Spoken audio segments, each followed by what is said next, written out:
Auschwitz is only for us as an enigma.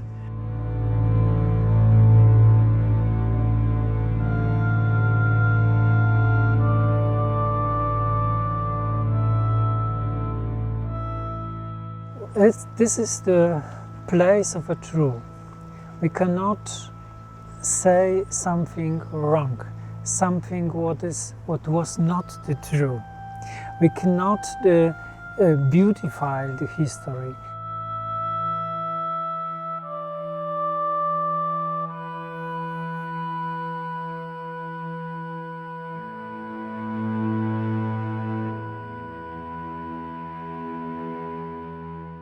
First of all, remember. Second, we should be aware about what happened here. And these two words should build our responsibility.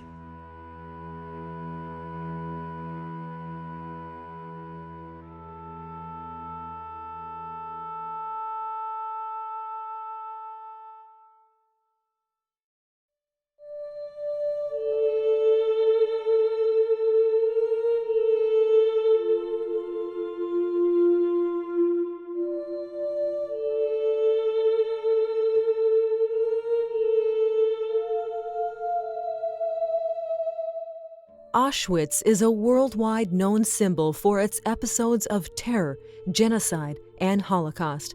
In 1939, the Germans invaded Poland and took over the former Polish army barracks. It was then that Auschwitz was created by the German Nazis in 1940 on the outskirts of the city of Auschwitz, which together with other Polish territories came under the command of the Third Reich during World War II. A child of a Jewish mother and a non-Jewish father, and I could go to school till 14 years of age because I had in some way, I had been lucky. But with 14 years of age, I had been taken to forced labor, and with 16 years of age, as every young man at this time also, I had been registered by the army, but with a mark reserved to not to be taken. And up from this moment, I had been taken to labor camp, first near Vienna and afterwards in Hungary. And we had to dig, we had to make explosions and something of this sort.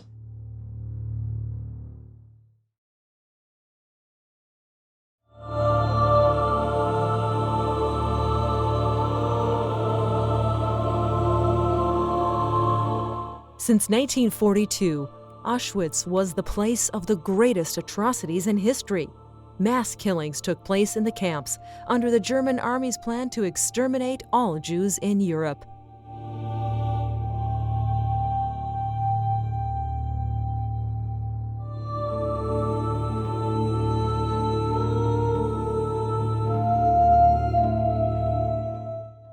Most of the Jews deported to Auschwitz, men, women, and children, were sent to death in Birkenau's gas chambers immediately after arriving at the train station ramp.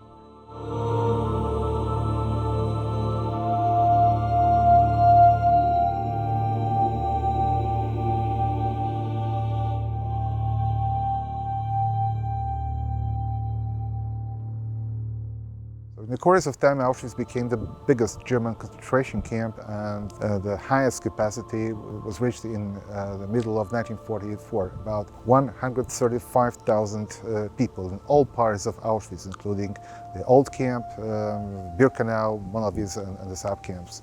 Practically, that was only a partial realization of the Nazi plans, because assuming that Auschwitz I was designed to hold about 70,000 people, Birkenau up to 200,000, and about 30,000 in the sub-camps, so we can assume that it might have been the camp with the overall capacity of 300,000 people, but fortunately this plan had never been fulfilled.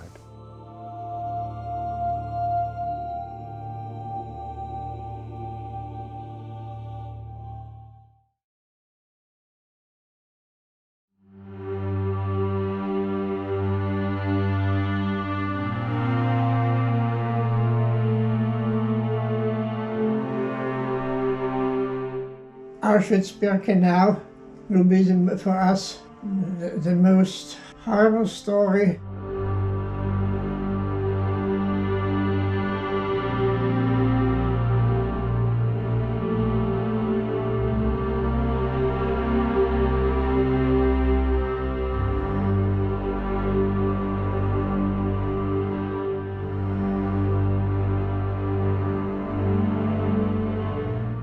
Auschwitz had 5 crematories, the small one in the old camp and 4 in Birkenau. Practically during when the extermination of Jews took its peak in the years 1943-44, so the Birkenau was the center for mass destruction. In all these crematories, as German planners and engineers expected, it was possible to burn over 4,700 bodies a day. That was the official capacity of all crematories. But I don't think that this number would be a base for any estimation, because in practical terms, the efficiency of gas chambers was unlimited. So in May and June 1944, with the arrival of the big transports of Jews from Hungary, the practical efficiency of that center in Birkenau reached 16,000 bodies a day.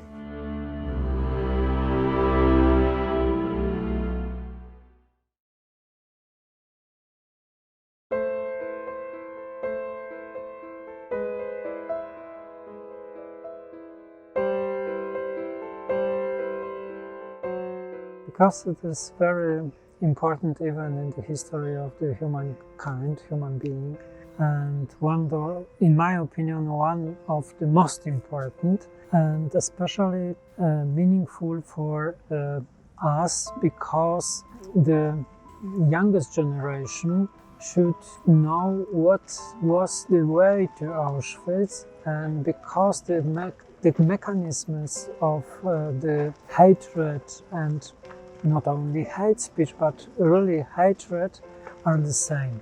And we know the very big ask from the side of the former prisoners and survivors after the war was never again.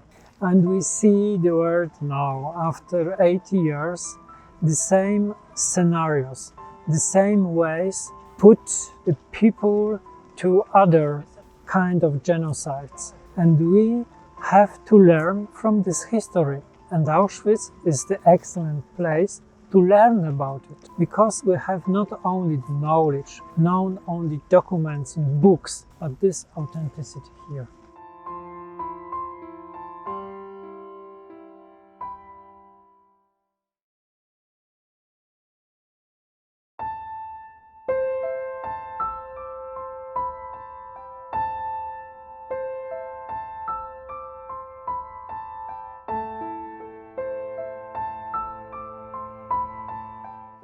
And the question is always, if you look not only at Auschwitz, but also at Auschwitz, can it happen again?